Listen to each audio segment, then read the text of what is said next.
Hello, and welcome to the Arn Eddie Experience. We're back again, another dodgy schedule for us, but hey ho, it's wouldn't be anything we wouldn't want to change for anyone.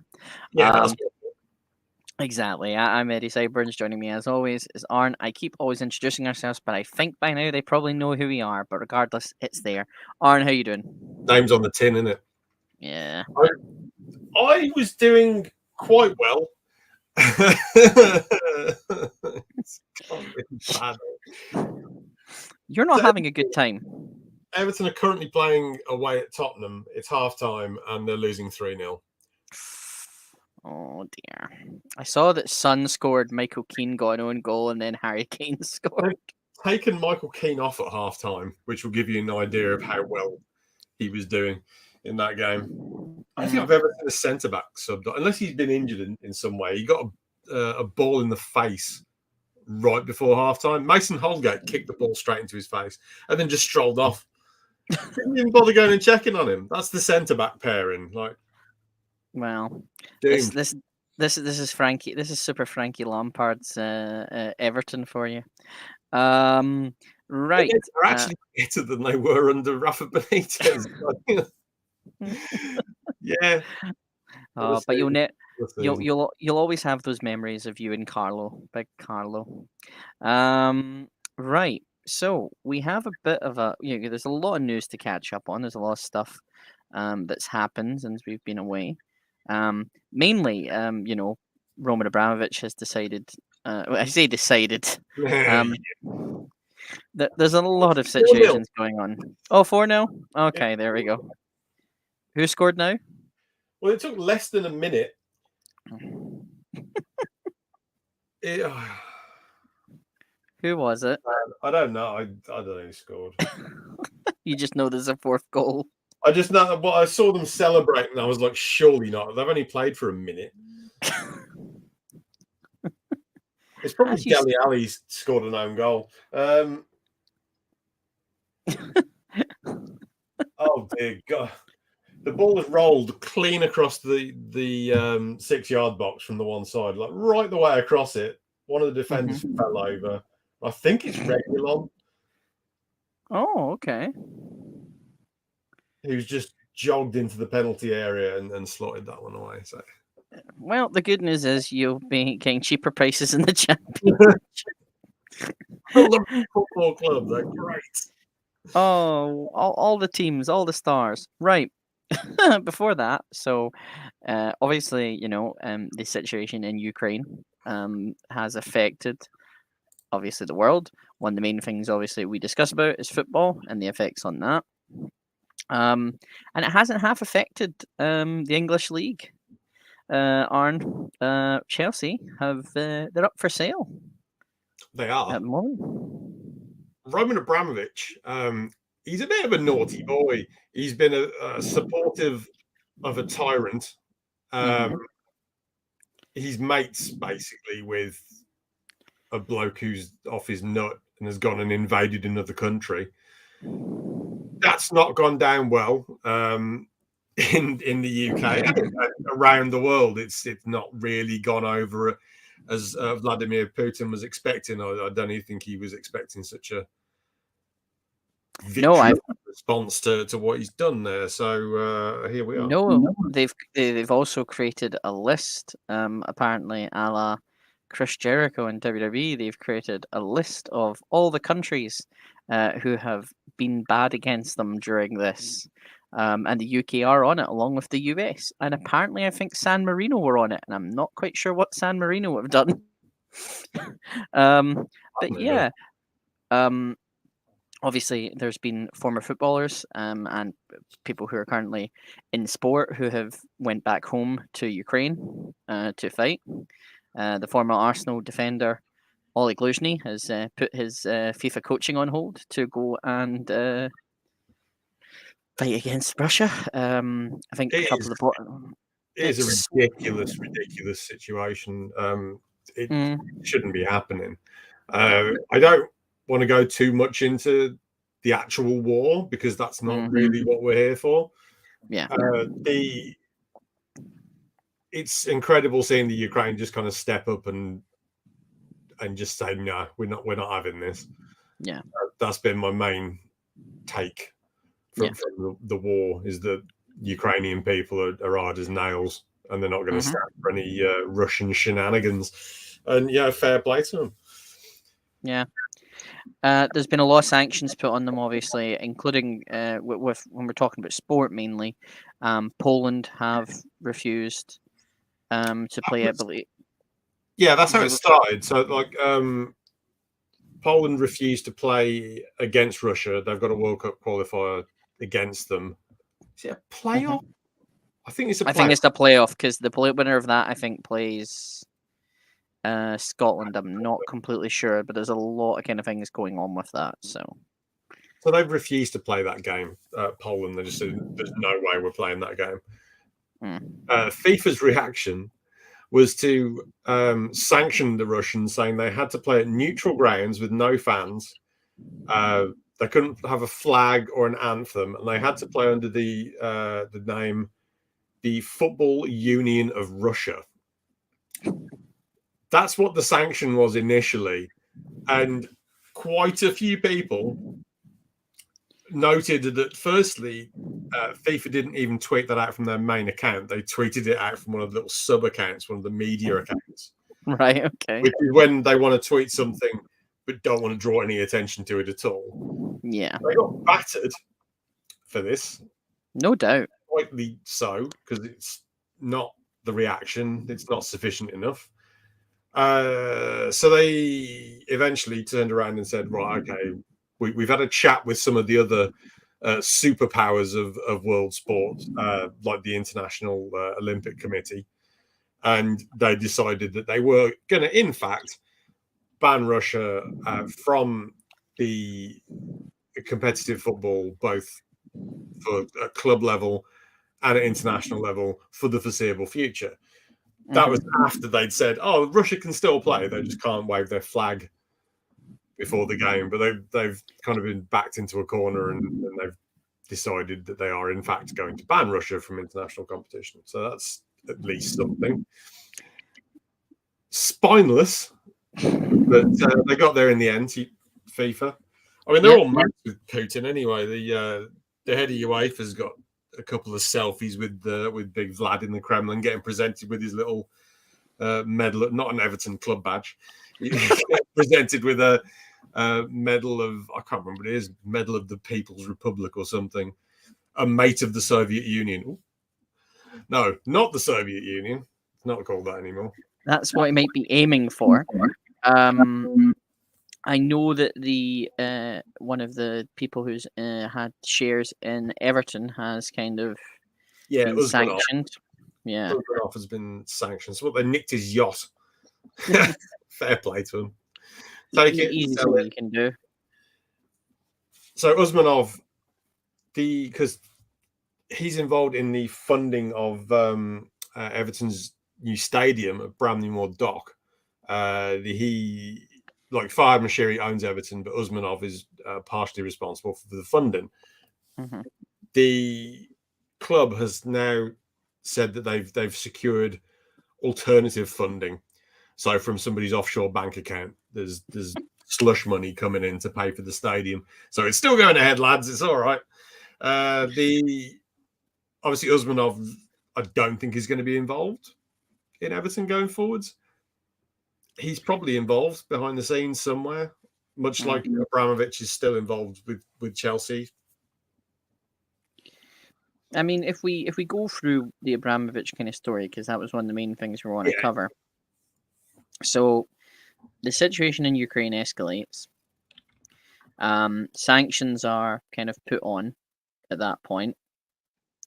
And then, so he announces that he is going to basically leave the club in the care of the Chelsea charity kind of foundation.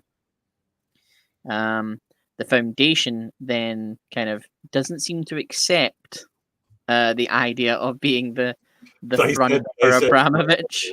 They said no. So then he's now at the point where he's like, I've made the decision, I'm selling the club. Now, there are numerous suitors. I think he also offered it to his Swiss friend. The owner of the New York Jets is interested. The owners of the Chicago Cubs, which is my baseball team, the Ricketts. I've heard two rumors. I heard the Cubbies owners, are they decent folks? they're very. It's They okay always. to say no, Eddie. You don't have to be partisan. I'm gonna say no, but then again, I have many problems with. Of course, they're not decent people. They're rich. I have many problems with the Cubs ownership, but we can do that another time. Yeah. So there's those. There's I think there's about 8 people and 8 kind of parties interested in it, but yeah. It's gonna be very. I don't know. I mean, yeah, Robert Kraft. Yeah. I think I'm still surprised that certain owners of football clubs right now are kind of baffled by the fact we have promotion and relegation. Oh, it's 5-0. Oh, 5-0 now. Although the funny bit of that is that Tony Khan can get promoted and relegated as many times as possible, and those dogs may or may not be safe. You said you weren't going to have a go at him over the dogs because CM Punk got his original. Oh, it's Harry Kane. I could use this platform to now say I forgive you, Tony, and I will never mention the dogs again after that. You've already mentioned the dogs like 3 times. Yeah, over the course of a time. Now we're done. We're past it. Well done, Tony. Good man. Just hurry up and make your football team and NFL team good. But yeah, top of the championship, so they're coming up. You would think, but they're going to go back down. Let's be honest. They will go straight back down. That's quite right. Mitrovic has a level. Dogs in the chat. Dogs in the chat for TK. But yeah, it's.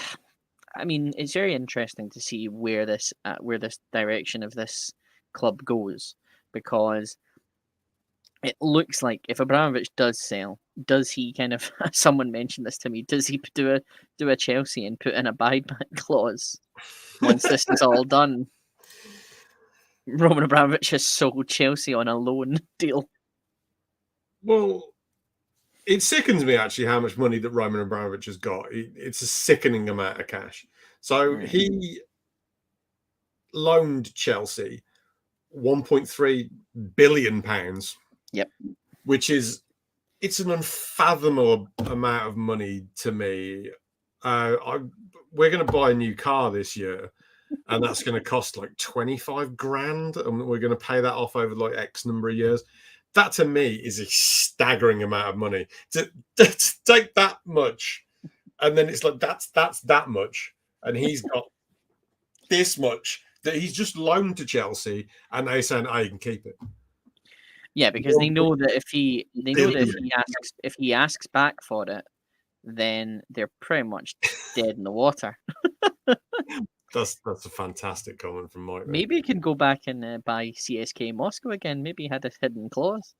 But yeah, yeah. So if they ask for that 1.3 billion back, then if he asks that 1.3 billion back, then Chelsea are they're screwed. Absolutely screwed. The thing is, he still hasn't sold it, not yet. It's just up for sale.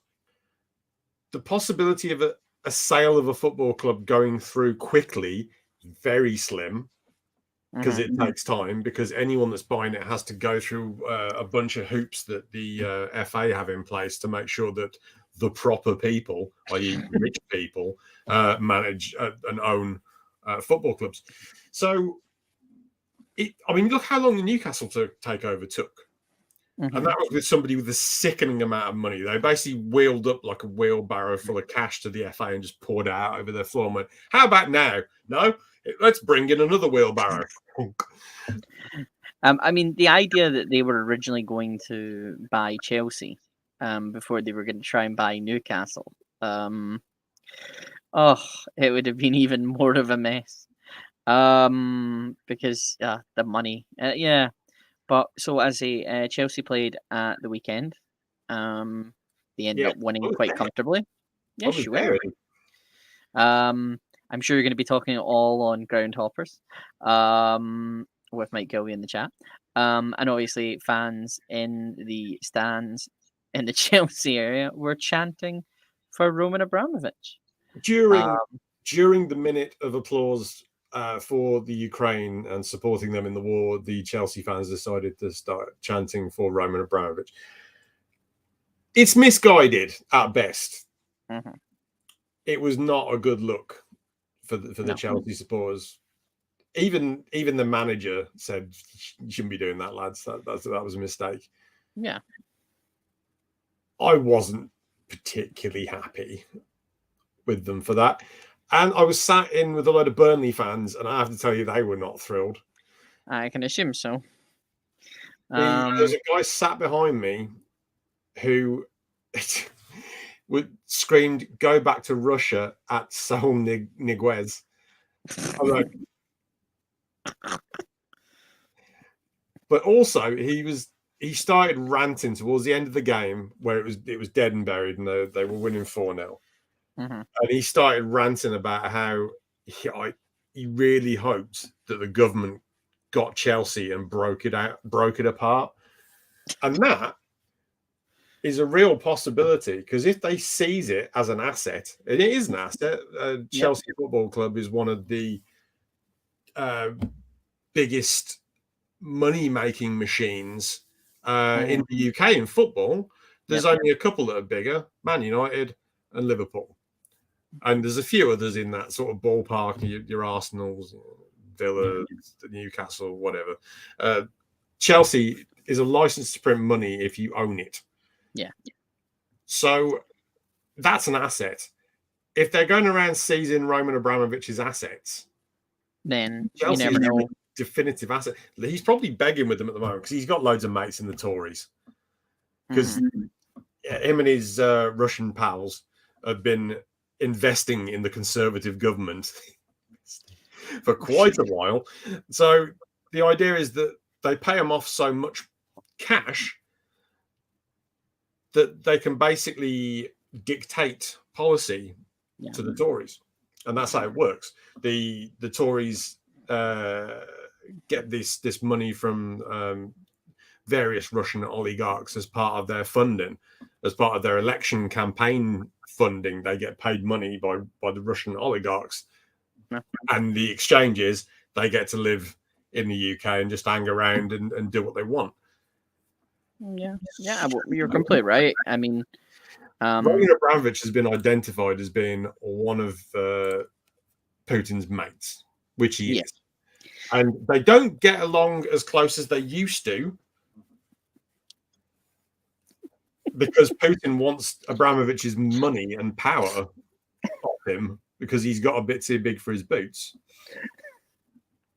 Sorry, what's live from McGann post? Would Kim Jong getting past the Premier League fit and proper means for owners? Yeah, I'm sure he would. The only thing that you need to pass for that Premier League owners test is you're not going to bankrupt the football club. That's it. I mean, there's a few owners in the Championship who wouldn't pass it. It would be extremely funny if that had ever happened, because the results in Korea would be his team always wins, and nothing bad ever happened to it at all. If you bought a Premier League team, the reporting in North Korea would be that they were the greatest team and that they'd won everything, even if it was Plymouth. Plymouth. But yes, there have been obviously there's a lot of stuff going on. A lot of oligarchs are under pressure at the moment, not only just in football, also in Formula One. Before we quickly move on to Formula One, I'd just like to point out that I heard a lot of Chelsea fans saying Roman Abramovich isn't part of this. He's just a businessman. Yes. Now, to those Chelsea supporters, I would say, do you know how Roman Abramovich got really rich? Because Roman Abramovich, basically, when the Soviet Union collapsed, he started buying up former Soviet assets during a scheme that based the new Russia, when it came to be, they had a thing called loans for shares, and it was a privatization program where they basically sell off this massive Soviet infrastructure, and anyone that had any money could buy it all up really cheap as long as they were Russian. And Roman Abramovich bought a shitload of it, including a lot of the oil business. So his net worth is considerable. But alas, remember, he is not a political person and was not clearly called in to kind of help bring peace talks about. So, he's not political whatsoever, Arn. You need to just read those statements and go, yep, that's true. Roman Abramovich is not a political person. No, he's not a political person. Hang on. Was he in a government office for 8 years? I, for one, am shocked. It seems that he was actually, he was a governor. He was a governor of the Chukotka Autonomous Okrug. Okay. I don't even know if I'm pronouncing that correctly. Someone will correct us in about 5 weeks' time when they go into the comments and watch this. Probably from the KGB, if they still exist, which we cannot comment or deny if they do. But yeah. Yeah, he's not a political person. Not a political person whatsoever. And there's he obviously wasn't appointed to that position by Vladimir Putin. No, he certainly was not.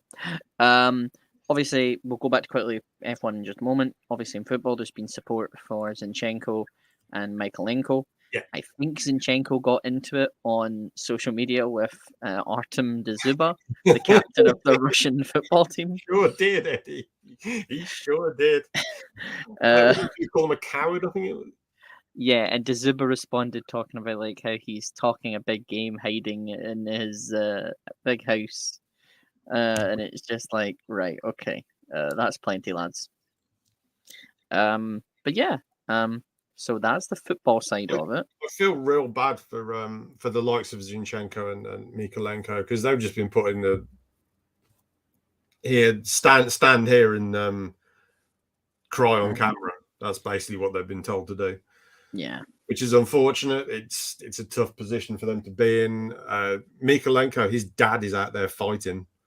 Yeah. So, I mean, how would you feel if you were like, come and stand on camera, be the face of this? He's a kid. He's 19 years old. Yeah. I feel real bad for him. It's what we'll do is obviously we will put in the comments below, or in the video blog, we'll put something up about where you can donate and help Russian support Russian support, Ukraine support, not that one. Suddenly I've become a really bad guy with just one comment. No, we will put into support those in Ukraine who need help and need support. Yes, I've apparently cancelled myself now. I just don't.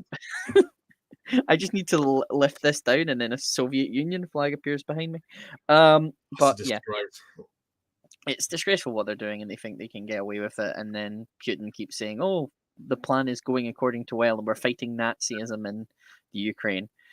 Jog on, pal. Jog on. Right. So as I say, coming into the Formula One, the Russian Grand Prix has been cancelled and replaced with Turkey.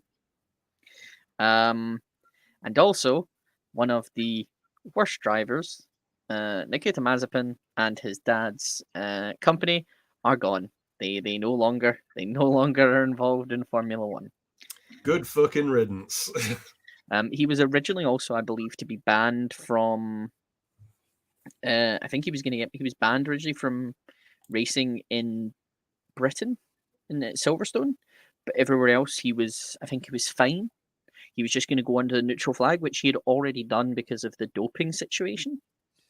But now Russ Haas has finally said enough is enough, and they have given him and his dad the hacky sack. Bye. We don't know who's so far. Pietro Fittipaldi is in the Haas seat for practice, but Russ Haas has said that he wants to get someone in with a little bit more experience, which could probably either be Giovinazzi I don't know what Kevin Magnussen is up to if he wants to come back into it, but there are names that are out there.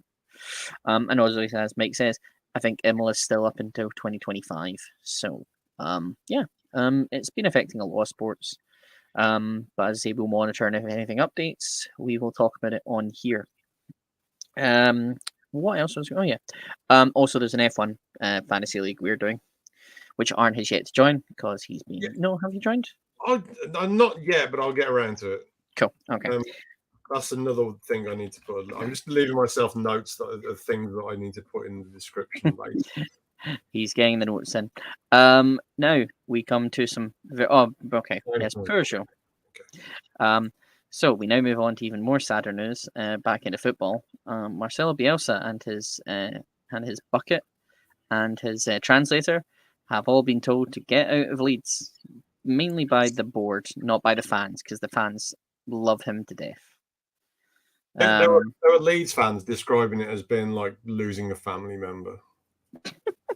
That's what it's been like having. He's like a lovable uncle that they're not going to see again.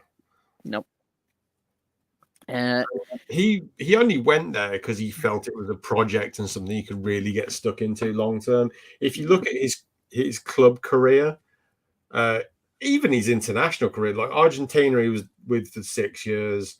He was with Chile for 4. But then you start looking at his club career, he doesn't hang around anywhere. He just doesn't. Especially Leo, where he was only there for a day. Because he didn't agree with the transfer tactics and left. Marcelo Bielsa does not mess around. His style of play, didn't he? Yeah, his style of play was, it was fun, but like when you look at how many games are in the Championship, I was very worried that he was never going to make it to the Premier League because he's almost in essence running the players into the ground with high pressure football, but it was still brilliant to watch. I mean, I said to you that I thought the reason why people liked Leeds was strictly a Bielsa thing. Nobody liked Leeds back in the day. Dirty Leeds. Mm-hmm. Everyone hated them.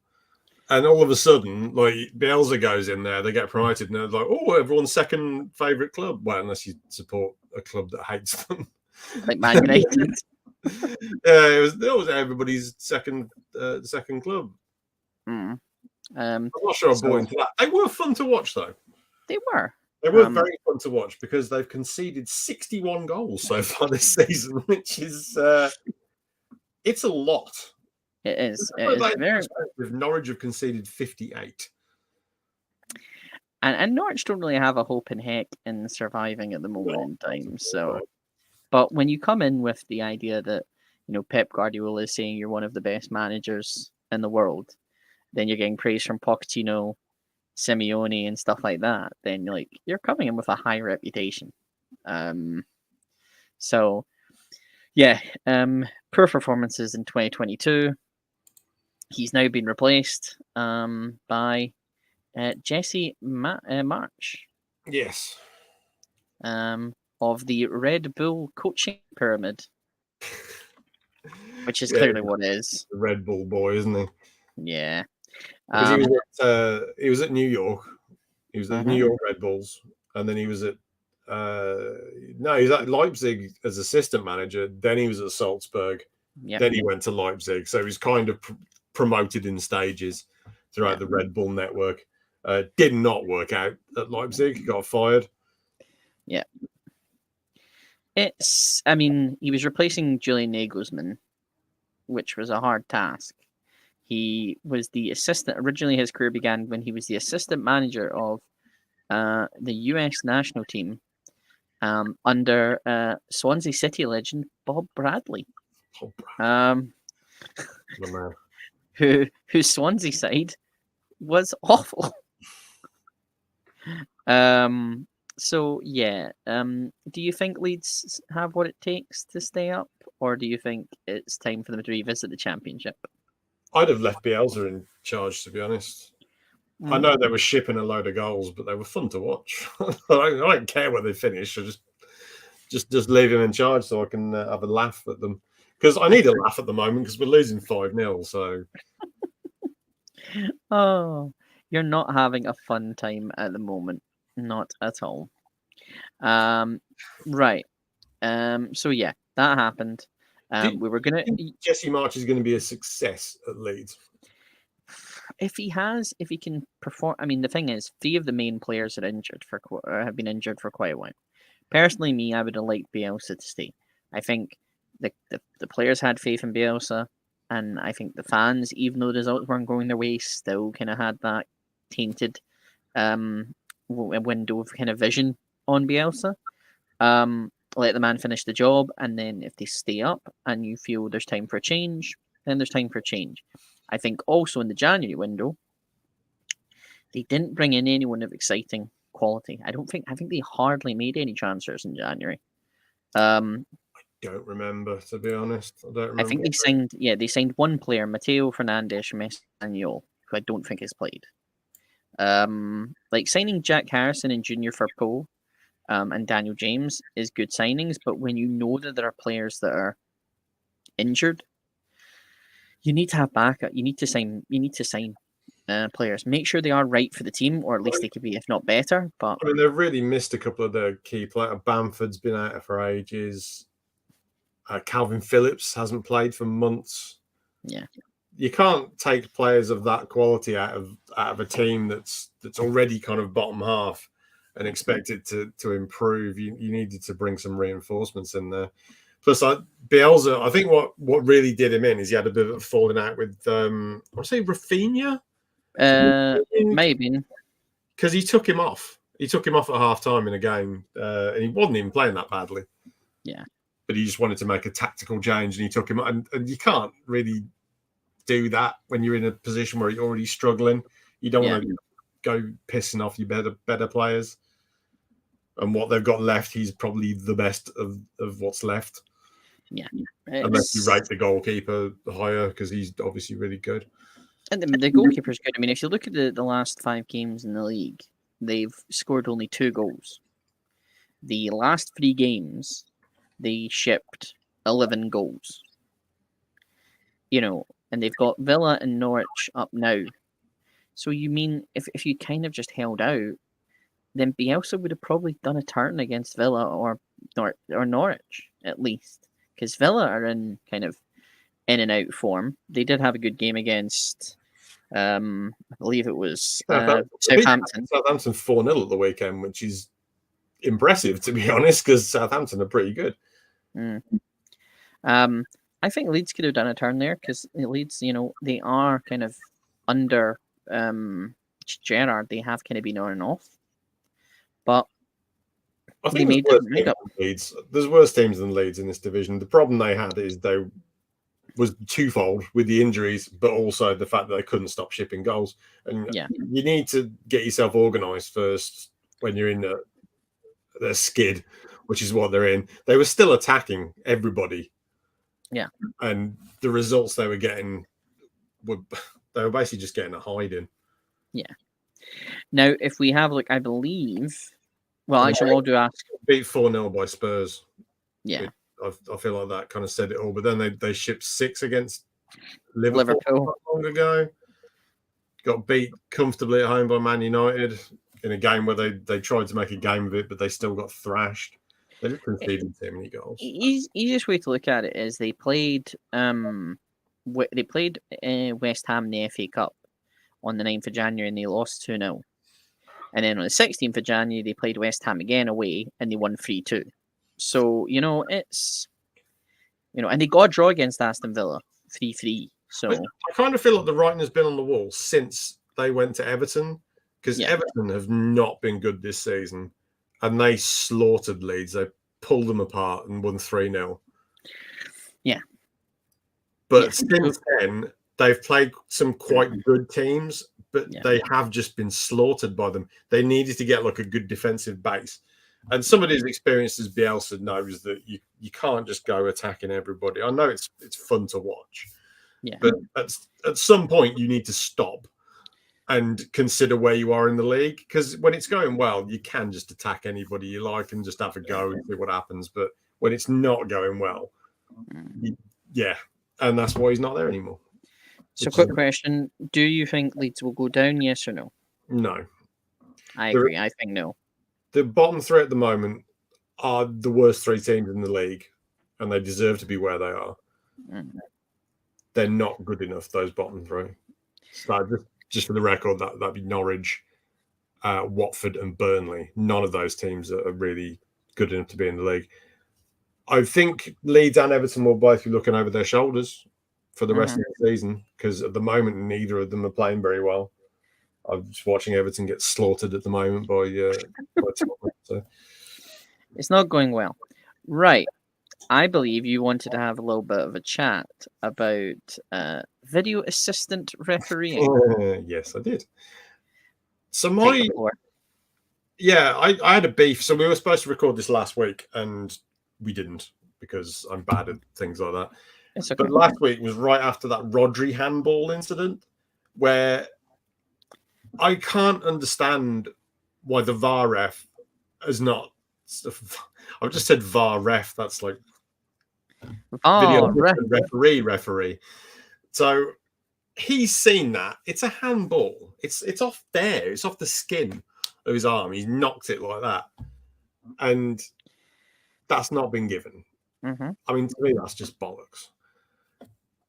What I want is some kind of transparency where I get to hear the reasoning of Chris Kavanagh for why he's done that. So what he said afterwards, and it's fair that they get to talk afterwards, but I want to hear it at the time. Why is he not given that? And the idea was that he didn't think it was a clear and obvious mistake by the referee. Well, the referee can't see it. So that's why he's got to give it. And that's the whole point of having VAR, is that it's for mistakes. Yep. And the referee can't see it. He's unsighted. It's on his blind side. So like Rodri's body's like a cross in front of him. So he's like this, and he's handballed it over here, and the ref's over that shoulder. So you can't see it. It's difficult on the video, and you say, "Oh, it's a handball. That's a penalty." Then, yeah, the amount of VAR decisions recently. The Rodri handball, I know they did. I think they did investigation on it. They apologised for it. So they apologised to the club. Frank Lampard got a phone call off the head of referee saying, "Sorry, balls that up." Well, can we have the point that we would have got if we'd scored the penalty then? Because that's what's happened. You've taken a point off us. People are saying, "Oh, might have missed the penalty." Yeah, probably scored it as well. As you say, kind of, I think definitely taking, and I know someone's going to go, "Oh no," definitely taking some insight from the American leagues and the fact that the referees can be visually heard. I liked it even better in the XFL, where you could actually hear the referees talking about the decisions and giving them their reasoning for what they were doing. Yeah. And 9 times out of 10, that made it so much easier for anyone that was watching to go, "Oh, actually, yeah, I kind of get what he's saying there," instead of just like, because you're not getting the thought process. Yeah. Whereas like with the XFL, you actually heard them talk it through and say, "Oh, what are we doing here? Oh, well, it's a foul for this and this," and he goes, "What? So is that 10 yards? Then 10 yards? Oh, it's 10-yard penalty." Yeah. And then he go and get the headset and go like, "It's 10-yard penalty, first down." Yeah. There were a lot of bad offside calls in the Carabao Cup final. Yes, so I just want consistency, and I think they keep drawing the lines in the wrong place, or the camera's at a different angle and you can't see it. But it looked to me like Lukaku was onside, and then they drew the line like here. Yeah, but he's offside, and I'm like, you can't score with that. That's an arm. I mean, Rodri can use it in the penalty area. That's fine, but you can't score with that. You can score with your legs and your head. No, you can only yeah. It was a lot easier when they did it as the plane of the shoulders instead of all this other nonsense. But if they're level, which they were level, it's onside. Yeah. I don't It's feel like that's hard. But then they drew the lines. I'm like, why is it there? It doesn't make any sense. it would need to be a bit more clearer in terms of that, I think, and I definitely think since we've had the experience of it, the Euros, we've kind of had a bit more of a clearer. In the Euros, the usage of VAR was great. Yeah. It was just quick, and these referees are used to it and used to the point. I don't think they've clearly given enough English referees enough training in terms of VAR usage. Oh, I think they've had plenty of training, Eddie. I think they're just shit. Fair enough in terms of that. I've been saying that since the start, since they first brought VAR in. It was terrible last season because the referees were useless. And the longer it goes on, the more English referees are getting exposed as being completely useless. Oh, it is what it is, isn't it? Speaking consistency, FA Cup having VAR in some games and not in others is a joke. I agree. And he's saying no VAR in the cup. The best league in the UK doesn't have VAR. That's right. The Cinch Premiership, Scottish football, refusing to kowtow down to VAR. Only 2 teams can ever win it, ever. I mean, no, yeah. I mean, the No, 80s was the 80s. The 80s was fun. But yeah, if we have a look now, I think we're about to round up. Obviously we'll be back at some point. Trying to. The Super League. No, it had a tiny pulse, but now it's gone again. The Super League, but the UEFA have changed what the Champions League is. Oh yeah, did we not already? I think we've already gone through that, but it's actually going ahead now. The Champions League is going ahead. It's going to be a league format, not in groups, and it's basically to stop people from complaining about it and wanting to do the Super League. So anyone that's now still wanted to do the Super League, what's it really about? Especially when it's Barcelona. The UEFA president condemned the Super League clubs for restarting the nonsense idea in the middle of a war, and fair play to them. I think Andrea Agnelli, who's in charge of, I think he's part of Juventus. Yeah, he's a bell end. The UEFA president called him a snake. Yes, completely accurate. So yeah, we will be back. Getting rid of away goals has killed a lot of interest in these knockout ties. Yes, it has. I don't know what was wrong with away goals. Just bring back golden goal. Have golden goal if it goes to a draw. And then if it doesn't do that, penalties. Solves a lot of things. But yes, like and subscribe. We will be back soon. Everything will be down below. If you aren't doing so already, I believe Benno, JP, and Gareth are just about to go on the air. I think they may already be on the air. I'm not completely sure. So go and check out Grapple's Bully if you haven't done so. But yeah, it's good to be back. Arn wearing an Everton shirt as his team are getting absolutely massacred. Just seems typical Arn. But yeah, never give up. Never surrender. And also, we're gonna definitely do with Ukraine this evening as well. Yes, and also we are going to do a movie review soon. We just don't know when, but it will be the greatest football movie to exist currently in this term of Scotland. That's right, it's A Shot at Glory with Ali McCoist. I gave it 2 Michael Keaton, Michael Keaton, and Robert Duvall doing a very awful Scottish accent. So, please take care, stay safe, and we'll see you all soon. All the best. Love to Ukraine. Bye-bye. I can't do that because I have to hit the button, but... You can do it now. Right. Bye-bye.